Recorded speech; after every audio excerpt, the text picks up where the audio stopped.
안녕하세요. 저는 20대 후반의 서울 사는 여자입니다. 사연 유튜브 항상 들으면서 시간 보내는데 제 사연도 한번 들어주시면 속풀이가 될 것 같아 써보냅니다. 저는 대학 시절 캠퍼스 커플로 남자친구를 꽤 오래 사귀었어요.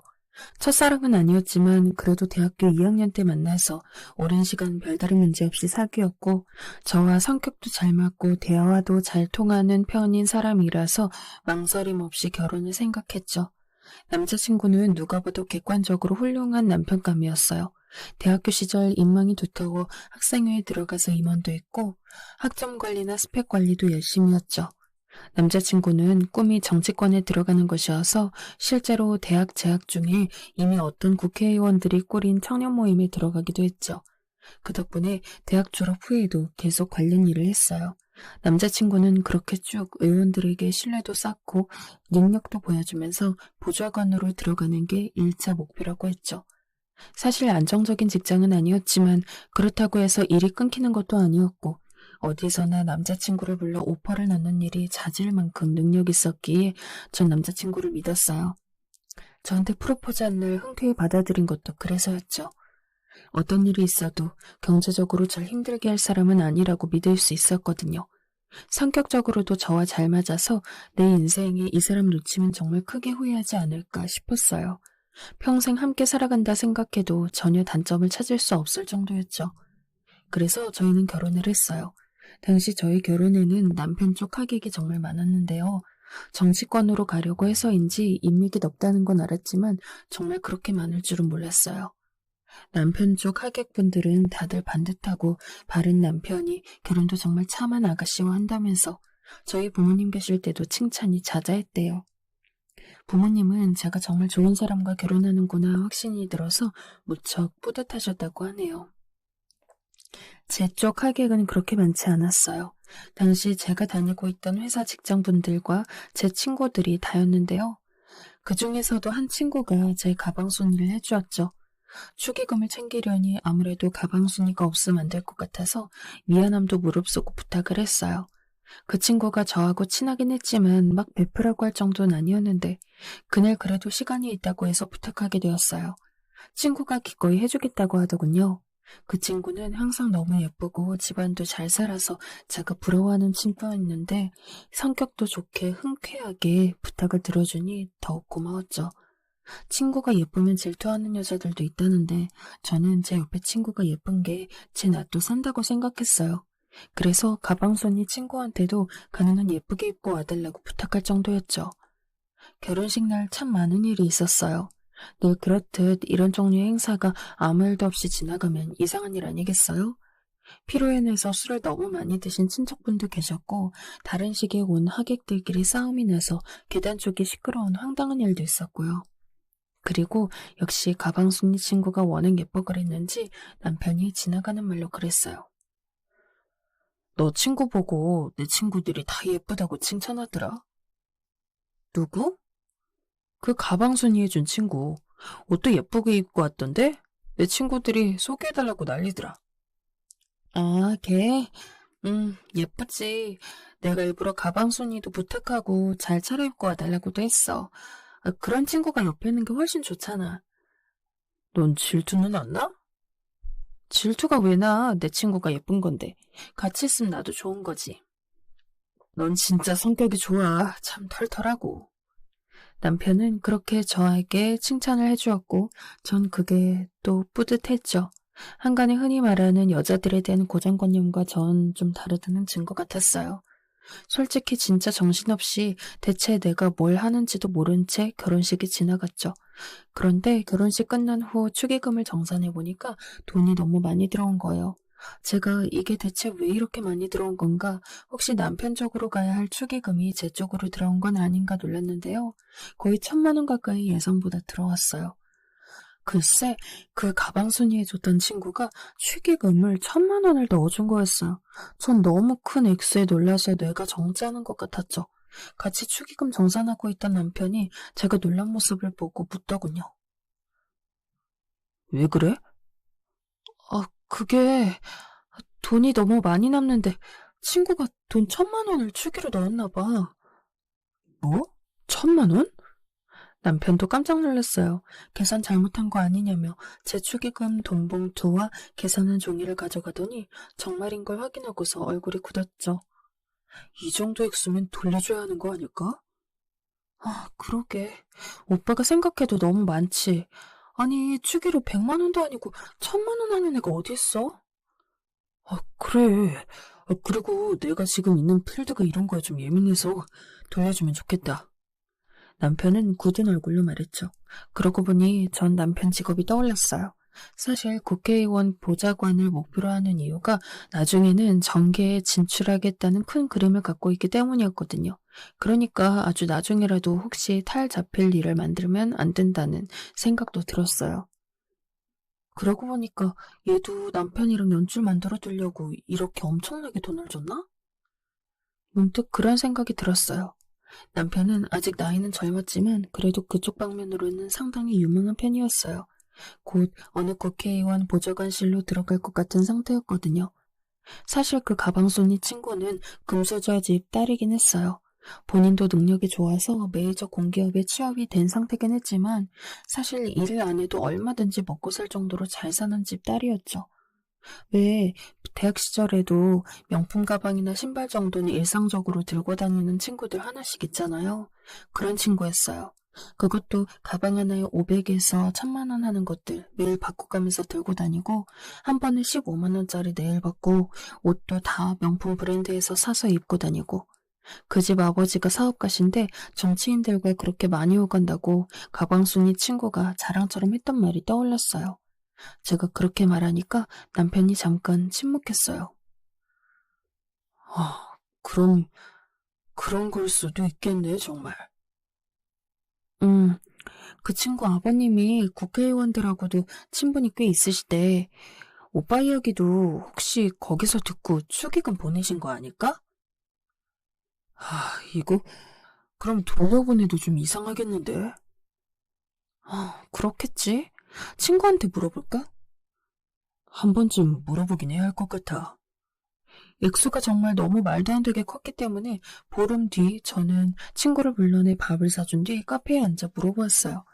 제가 혹시 아버님 때문에 이렇게 큰 액수를 추기한 거냐라고 조심스레 묻자 친구가 시원스럽게 웃더군요. 뭐 아니라고는 말 못하겠는데 그래도 내가 네 친구고 우리 친구들 중에서 네가 첫 번째 결혼이니까 더 신경 쓴 거지 뭐. 아, 그렇구나. 음, 아예 관련이 없는 건 아니지만. 친구는 말 돌리지 않고 시원하게 대답했죠. 전 그 말을 듣고 도리어 안심이 됐어요. 사실 축의금 1000만 원이라는 게 누구네 집 애 이름도 아니고 당연히 돌려줘야 하는 게 아닐까 걱정됐거든요. 너무 신경 쓰지 마. 너네 앞으로 신혼생활 꾸리려면 돈 엄청 많이 들 텐데 그거에 조금 보탠다고 생각해줘. 너네 신랑 사실 돈 많이 받는 직종은 아니잖아. 아, 그건 그렇지. 아, 야, 이건 진짜 너무 큰 금액인데.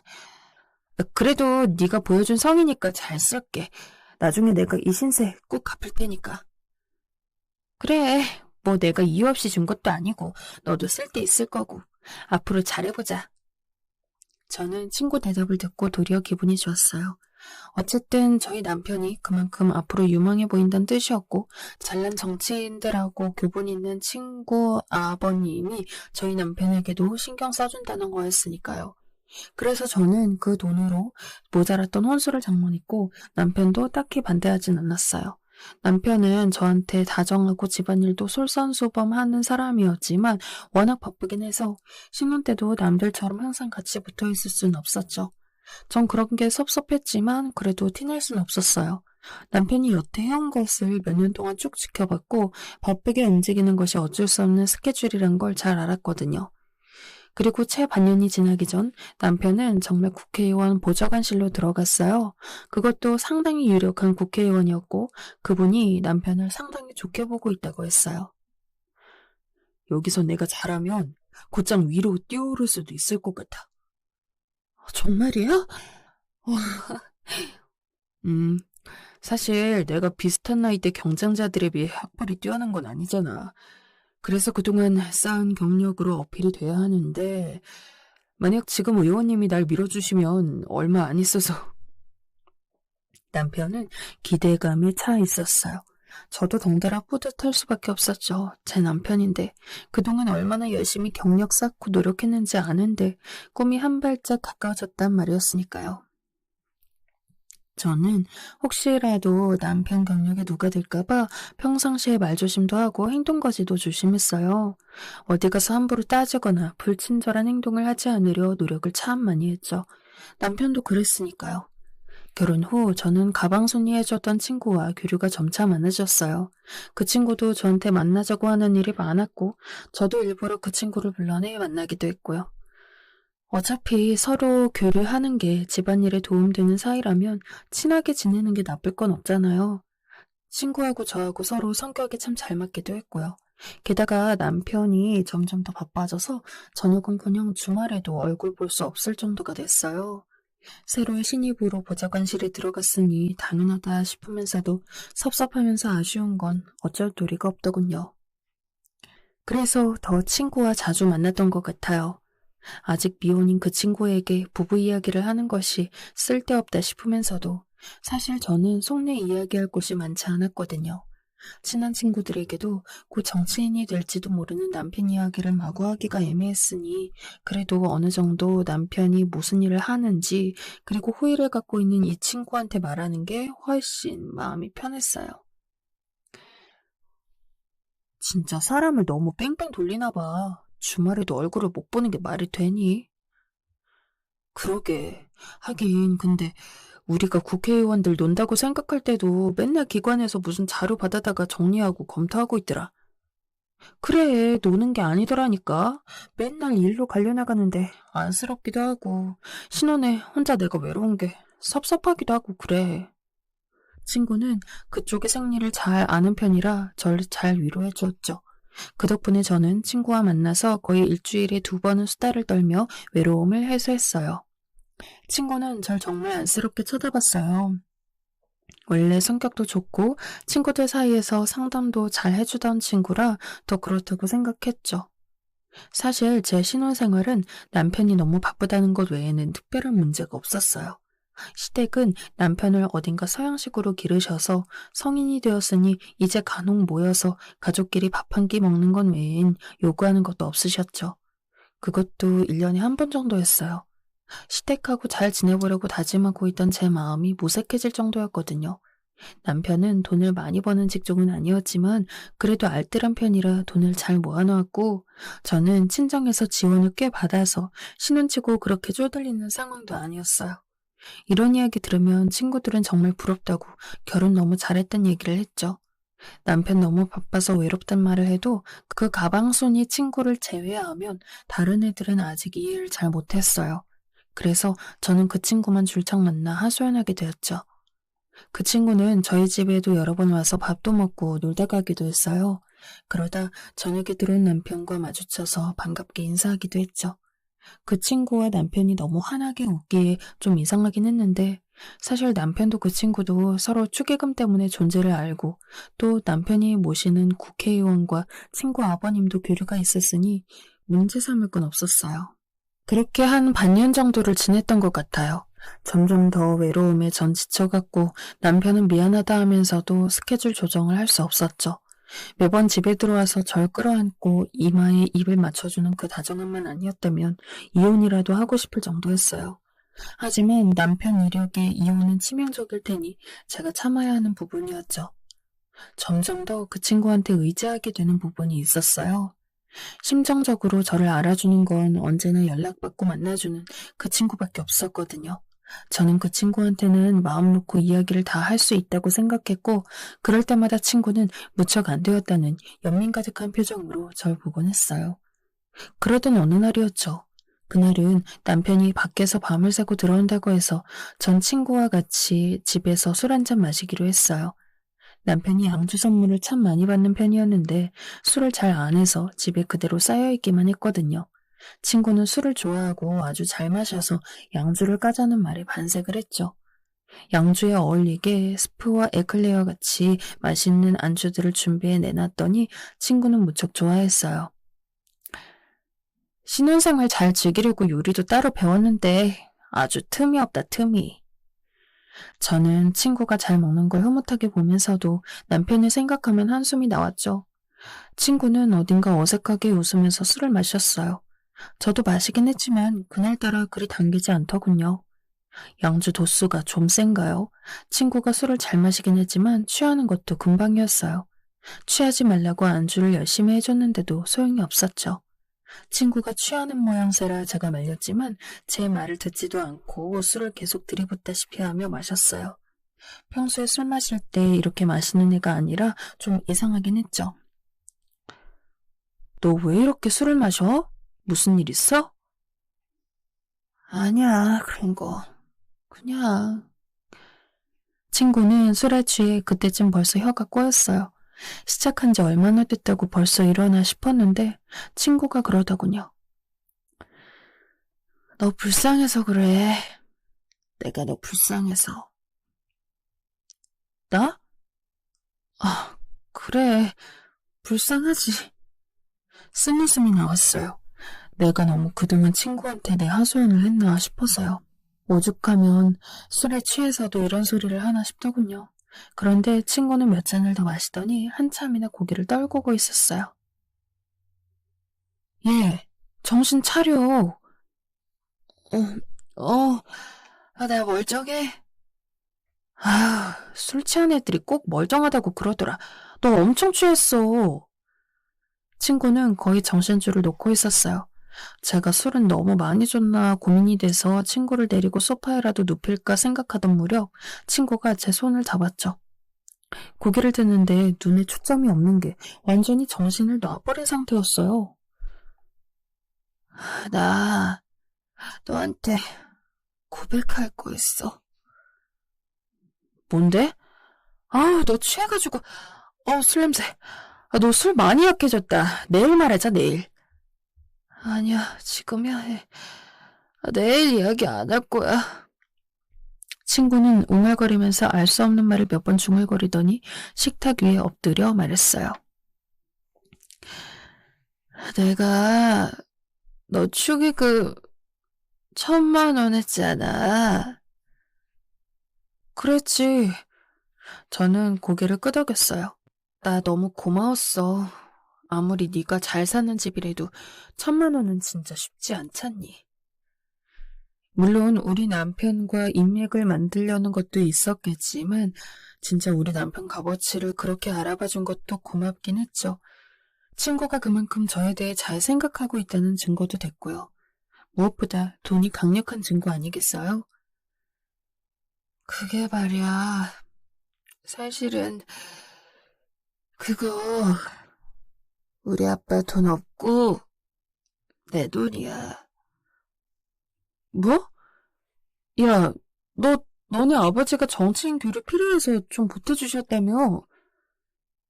아니야, 그거. 그런 거 아니야. 그럼 뭔데? 뜬금없이 뭐래, 진짜. 술 취한 친구가 숨을 푹푹 내쉬더니 식탁에 머리를 박기 직접 말했어요. 위로금이야. 축의금 아니야. 너 남편하고 나하고 너 속이고 만나는 것에 대한. 그러더니 그대로 식탁 위에 엎어져 정신을 놨습니다. 저는 순간 내가 대체 무슨 소리를 들은 건지 싶었어요. 아니 갑자기 불륜 고백이라뇨. 전 멍해져서 잠시 그 자리에 굳은 채 앉아 있었어요. 이게 정말일까? 앞에 엎어진 친구는 아예 정신이 나가서 어깨를 흔들어도 꼼짝도 안 할 정도가 되었죠. 저는 너무 손이 떨릴 정도로 화나고 당황스러워서 어쩔 줄 모르고 한 30분을 꼼짝도 못하고 있었던 것 같아요. 그 후 저는 친구의 핸드폰을 가져다가 친구 엄지손가락을 대고 눌러 잠금을 해제해봤어요. 되더라고요. 그래서 핸드폰을 열어서 메시지와 카톡을 훑어봤어요. 놀랍게도 정말로 저희 남편과 불륜 관계였어요. 카톡창에 나타난 건 제가 알던 남편 성격과는 완전히 다른 성격의 남자였죠. 분명히 남편 카톡 아이디고 프로필 사진이 맞는데도 말이에요. 믿을 수가 없어 전화번호까지 확인할 정도였어요. 저한테 남편은 언제나 반듯하고 안정된 인목 높은 사람이었어요. 아무리 보는 사람도 없어도 무단 횡단이나 쓰레기를 버리는 일 따위는 전혀 하지 않을 법한 그런 사람이었죠. 하지만 그 친구와의 카톡 속 남편은 완전 쓰레기였어요. 본인의 벗은 사진을 보내기도 했고 친구의 야한 사진을 요구하기도 했어요. 친구도 깔깔대며 자기 야한 사진을 보내고 저속한 말로 희롱하기도 했고요. 그리고 무엇보다 서로 어느 호텔에서 만나자든가 오늘 좋았다든가 콘돔이 어쩌고 샤워가 어쩌고 하며 온갖 불륜의 증거의 소리를 해놨어요. 그리고 남편은 이렇게 메시지를 보냈어요. 아, 와이프 지겨워. 니네 친구 사이라면서 왜 이렇게 달라? 넌 이렇게 자극적이고 좋은데 왜 와이프는? 그거 좋아서 결혼한 거 아니야? 그래야 내 경력에 오점 안 생기니까. 나도 너 같은 남자는 그냥 즐겨야 우리 아빠 인생에 오점이 안 생기겠더라. 크크크. 와이프 진짜 입 다물고 그냥 석상처럼 그 자리에 앉아만 있으면 좋겠어. 말도 걸지 말고. 에휴, 못생겨가지고 시끄러워. 전 손이 벌벌 떨렸어요. 밤늦게 들어와도 항상 저한테 잘 자라고 인사하고 다정하게 껴안아주는 그 남자가 맞는 걸까요? 정말 믿을 수가 없었죠. 그리고 이 친구도 평상시 너무 저에게 잘해주고 모든 이야기를 들으며 진심으로 상담해준다 생각했어요. 하지만 둘 다 절 완벽하게 기만하고 있었던 거죠. 오늘 이 친구가 술에 완전 취하지 않았더라면 전 평생 몰랐을 일이었어요. 저는 그동안 둘 사이에 오간 카톡을 전부 저장해서 제 쪽으로 보내두고 떨리는 손을 진정시키며 앉아 있었어요. 그러다가 친구를 일단 일으켜 소파에 눕히고 앞으로 어떻게 해야 하나를 고민했죠. 그렇게 밤이 순식간에 지나갔어요. 다음날 아침 친구가 비실거리며 일어나서 전 물 한 잔을 갖다 줬죠. 친구는 어리둥절한 얼굴이었어요. 야, 나 언제 여기로 와서 잤니? 아휴, 너 어제 술 너무 마셔서 완전히 꽐라된 상태로 여기까지 기어왔어. 기억 안 나지? 어우, 아무 기억도 안 난다, 얘. 아우, 정신없어. 아우, 머리 아파. 친구는 머리를 쥔 채로 끙끙대다 집에 가서 샤워하고 쉬어야겠다며 곧 떠나려 했어요. 그때 아침이 되어 퇴근한 남편과 마주했죠. 남편은 점잖게 현관에서 물러서면서 친구에게 먼저 나가라고 했고 친구는 방긋 웃으며 고맙다고 하고 나갔어요. 솔직히 뒤에서 그 모습 보는데 속에서 천불이 났어요. 하지만 아직은 그걸 티낼 때가 아니었죠. 전 아무것도 없는 사람이었고 본격적으로 증거를 모아야 했어요. 남편은 정말 밤을 새며 일을 죽어라 했는지 거의 정신이 나가 있더군요. 원래 불면증이 있던 사람이라 항상 먹는 수면제를 털어놓고는 곧장 침대로 가서 쓰러졌어요. 저는 그런 남편 옆으로 가서 핸드폰을 빼내 그 잠금을 해제하고 카톡을 살펴봤죠. 갤러리나 문자도 살펴봤어요. 갤러리엔 정말 어처구니 없는 사진들이 많았어요. 둘이 같이 호텔 침대에 누워 찍은 사진이며 입술을 맞댄 사진이며 같이 샤워실에서 양치하는 사진이며 저는 떨리는 손으로 전부 그걸 제 핸드폰으로 보냈어요. 생각보다 증거 모으기가 너무 쉬웠어요. 전 그렇게 제 핸드폰에 모든 증거를 모은 뒤 중요한 물건들을 챙기기 시작했죠. 남편은 이렇게 하룻밤을 새우고 일한 뒤 들어오면 거의 제정신이 아닌 상태에서 하루 내내 잤으니 그리 서두를 필요도 없었어요. 전 그래서 동사무소에 가서 이혼 서류를 받아 사인을 한 뒤 남편의 책상 위에 두고 챙긴 짐을 들고 나갔어요. 그 와중에 애는 없어서 다행이란 생각이 들더군요. 그래도 애는 없으니 이혼하고 나서 새 인생 살 때 덜 힘들겠다 싶은 그런 생각. 그래서 전 곧장 친정으로 갔어요. 저희 친정 부모님은 왜 갑자기 제가 짐을 싸들고 이 시간에 들어오나 놀라신 얼굴이었죠. 제가 사정을 설명하니 부모님은 거의 세상이 무너진 듯한 얼굴을 하셨어요. 저희 친정도 사실 못 사는 편은 아니라서 저희 결혼할 때도 지원을 좀 해주셨거든요. 그런데 그렇게 곱게 시집 보내놓은 딸에게 이런 일이 생겼으니 말이죠. 내가 그 년놈 가만히 안 둔다. 정말 가만 안 둘 거야. 아빠가 펄펄 뛰면서 화냈지만 전 일단 아빠를 말렸어요. 제가 생각이 있어요, 아빠. 잠깐만 기다리세요. 그날 저녁이 되자 남편에게 아니나 때릴까 전화가 왔어요. 남편은 당황한 기색으로 전화를 했더군요. 여보, 이건 대체... 왜? 이유는 잘 알 거 아니야. 뭐? 무슨 이유? 내 친구랑 노는 거 재미있었어? 한동안 전화기 저편에서 대답이 없더군요. 이미 제가 모든 걸 다 아는 눈치이니 남편도 뭔가 할 말이 없는 것 같았죠.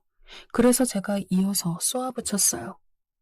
당신, 사람이 순진하다고 그렇게 속여먹는 거 아니야. 내가 아무것도 모른 채로 노려내는 거 재미있었나 봐? 여보, 그게...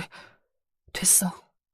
그동안의 정을 봐서 그냥 이혼하는 걸로 끝내줄 테니까 빨리 이혼 서류나 작성해서 보내. 제가 쌀쌀맞게 말하자 남편은 당황하고 어물거리면서도 알겠다고 했어요. 변명할 말은 없고 자칫 제가 이 일을 크게 떠벌리기라도 하면 자기 경력이 완전 엉망이 되게 생겼으니 당연히 당황스러웠겠죠. 나름 청렴하고 깨끗한 이미지의 국회의원 보좌관실에서 일하고 있는데 문제가 생기면 당장 내쳐질 테니까요. 몇 번 더 남편에게서 어물거리며 변명 비슷한 전화가 왔지만 아니라고는 못했어요.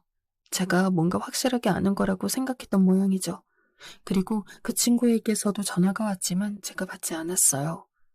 다음날 남편이 직접 이혼 서류를 가지고 왔더군요. 대체 어떤 얼굴을 하고 있나 싶어서 직접 나가봤더니 남편은 여전히 반듯하고 선한 인상을 낸 채 마치 버림받은 남자처럼 아련한 얼굴을 하고 있었어요. 솔직히 말하면 전 어이없을 수밖에 없었죠. 대체 지가 뭘 잘했다고 저렇게 얻어맞은 개 같은 얼굴을 하고 있는지 말이에요. 여태 얻어맞은 개꼴인 건 저였는데 말이죠. 이혼 다시 생각해 줄 수 없을까? 내가 왜? 뭘 봤는지 모르겠지만, 뭘 들었는지 모르겠지만, 한순간의 실수였어. 실수? 앞으로는 절대 그런 실수 없을 거야. 영원히 당신의 남편으로 충실히 살아갈 거야. 그러니까 입 다물어. 이혼하고 끝내 그냥. 저는 남편한테서 서류를 빼앗고 그냥 집으로 들어와 버렸어요. 차라리 만나지 말 걸 그랬다 싶었어요. 불쌍한 척하고 있는 꼬락서니를 보니까 속이 뒤집혀졌어요. 그냥 진짜 이 자리에서 막 패버리고 싶더라고요. 곧장 서류 처리를 하고 이혼 절차에 필요할 때 남편을 개부르듯 여기저기 불러댔어요. 일부러 그랬죠. 바쁜 와중에 핑계대고 나오기 곤란했을 테니까요. 남편은 혹시라도 제가 마음 돌릴까 기대하는 얼굴을 하고서 나왔다가 결국 이혼 절차가 끝난 걸 알고 실망스러운 얼굴을 했어요. 당신은 항상 다정하고 좋은 사람이었는데 이렇게 내 실수로 결혼을 끝내게 되다니. 남편은 그렇게 말하면서 눈물을 글썽거렸죠. 속내를 다 아는 저는 어처구니 없을 따름이었지만요. 미안해. 잘 살아줘. 그렇게 말하고 남편은 비련의 주인공처럼 떠나갔어요. 그동안 친구한테서 온 연락은 전혀 안 받았고 남편 연락 역시 제가 필요할 때만 받았죠. 완전히 이혼이 성립되고 나서 그제야 제 복수가 시작되었어요. 남편은 이혼할 때까지도 저한테 불쌍한 척을 하면서 눈물을 짜냈어요. 아마 제가 무슨 증거를 가졌는지 몰라서 혹시라도 제가 뭘 터뜨릴까 무서웠던 거였겠죠. 하지만 저는 이혼이 다 될 때까지 뭐가 있는지 이야기를 전혀 하지 않았어요. 어차피 카톡 캡처를 옮겨둔 것도 제 메일로 보낸 뒤 다 로그아웃해서 흔적을 없앴기에 남편과 친구는 전혀 몰랐거든요. 남편과 이혼을 결정한 뒤부터 그 친구에게서 연락이 불나도록 오더니 제가 안 받으니까 한순간에 뚝 끊어졌어요. 제가 화만 내는 것을 본 남편이 증거는 없는 것 같다고 그 친구한테 말했겠죠. 그동안 제가 너무 모범적으로 살면서 남편 이력 때문에 고지식하게만 살아왔으니 그렇게 생각했을 거예요. 저는 제가 가진 증거들을 그동안 다 한데 모아서 전부 프린트했어요. 사진들은 일부러 신경 써서 컬러 프린트로 대문짝만하게 뽑아냈죠. 그리고 특히 그 중에서도 그 둘의 얼굴이 함께 나온 셀카를 아주 크게 뽑았어요. 전 남편과 그 친구, 아니 그 상간녀는 거의 벗다시피 한 채로 둘이 사이좋게 셀카도 여러 장 찍었더라고요. 그것도 호텔에서요. 참, 그 사진들을 훑어보는데 어이가 없었어요. 정말 알차게도 즐겼더군요. 저는 정말 눈뜨고도 장님이었나 싶은 생각이 들었어요. 남편이 바쁘다면서 못 들어오던 날, 일 나간다면서 하루도 못 쉰다고 하던 그 날들 속에서 잘도 시간 내서 호텔 놀러가고 카페도 갔더군요. 친구가 워낙 체력이 빵빵해서인지 아주 호텔도 좋은 곳만 다녔어요. 전 여태까지 그 인간 경력이랑 소문 조심하느라고 미리부터 사치도 안 하고 호텔도 안 가려 노력했는데 말이에요. 넌 진짜 나쁜 놈이야. 그리고 너도 진짜. 저는 그 친구 상간녀 사진을 노려봤어요. 찬찬히 그 둘이 나눴던 카톡과 사진들의 날짜를 조합해서 추적하다 보니 저희가 결혼하기 훨씬 전부터 둘이 놀아나고 있더군요. 그래놓고 저한테 아무런 말도 하지 않은 채 제 가방 순위를 하고 축의금 1,000만 원을 넣은 거였죠. 걔네 집안이 남편 예쁘게 봐서 인맥 삼느라고 1,000만 원 줬다고. 그렇게 믿는 제가 얼마나 멍청해 보였을까요? 지금 제가 생각해도 멍청하고 바보 같은데 말이에요. 그래서 저는 아주 열과성을 다해 커다랗게 뽑아낸 그 둘의 사진을 봉투에 넣어 각각 등기를 붙였어요. 하나는 전 남편의 상사인 국회의원 사무실로, 또 하나는 상간녀가 다니는 공기업의 민원실로 말이죠. 그리고 두 세트를 더 뽑아서 저는 국회의원 사무실 앞으로 가서 그 국회의원의 차를 찾았어요. 전 남편이 보좌관 일을 하며 국회의원의 차를 대신 운전하면서 다닌다고 그 차에 대해 여러 번 이야기했기 때문에 어렵지 않았죠. 어차피 작은 빌딩에 새 들어있는 사무실이라 주차 공간도 작았으니까요. 그래서 저는 그 차 위에 살짝 사진 봉투를 올려두었어요. 나머지 한 세트는 상간녀가 다니는 공기업 민원실로 가서 일부러 잊어버리고 나온 척하며 봉투를 테이블 위에 두고 나와버렸죠. 그 다음날 제 전화가 난리가 났어요. 당연히 그 둘이었죠. 열어보니까 전화를 해도 제가 안 받는다는 걸 눈치챘는지 결국 문자와 카톡으로 엄청나게 저주가 퍼부어져 있었어요. 지금 이 상황 어쩔 거냐, 미쳤냐, 온갖 육두문자에 그 고상한 척 바른 척하던 남편도 입에 걸레를 문 채 발작하고 있더군요. 속이 너무 시원했어요. 하지만 거기서 그만둘 수 없었죠. 저는 국민신문고에 2개의 민원을 각각 올렸어요. 하나는 어떤 국회의원의 보좌관이 이런 불륜을 저질렀다, 이 도덕적 해이를 어떻게 할 거냐라는 내용이었고, 또 하나는 어떤 공기업 어떤 여성이 이런 상간녀다라는 내용이었죠. 거기서 멈출 수 있었을까요?